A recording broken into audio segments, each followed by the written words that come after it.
Diduga terpeleset seorang pelajar kelas 1 sekolah dasar bernama Ar-Rohim tenggelam di aliran irigasi. Korban akhirnya ditemukan oleh warga dalam kondisi tidak bernyawa.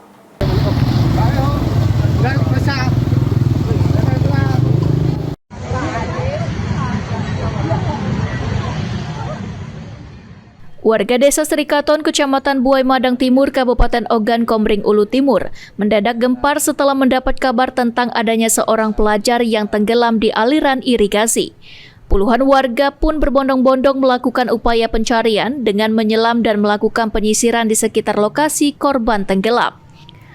Berdasarkan informasi yang berhasil dihimpun, korban bernama Ar-Rohim berusia 6 tahun yang merupakan pelajar kelas 1 sekolah dasar. Awal mula kejadian, korban bersama saudara kembarnya tengah bermain di pinggir saluran irigasi Desa Serikaton. Tiba-tiba sandal korban terjatuh ke saluran irigasi, lalu korban yang berusaha mengambil sandalnya tiba-tiba terpleset lalu tenggelam. Ya, kejadiannya kronologisnya di depan rumah makan Padang, jatuh di situ. Satu kakaknya adiknya yang jatuh di situ.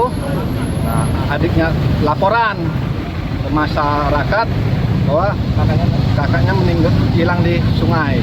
Sekitar usia berapa tahun? Usia sekitar 7 tahun. Kelas 1 SD. Itu jam berapa kejadiannya, Pak? Kejadian sekitar 2 jam yang lalu. Ketemunya jam berapa itu? Barusan. Gimana penemuannya? Kronologis penemuannya? Ya udah jadi mayat, udah laku badannya. Semuanya dipakai apa tuh? Apa? Pakai jaring kah atau pakai apa waktu ditemukan? Ya, Pak. Kita jaring, pakai rame-rame turun ke sungai. Ya. Ini udah berapa kali yang terjadi di PK3 ini, Pak? Udah sering. Sudah sering terjadi ya? Elvandri Jafriyadi, PAL TV.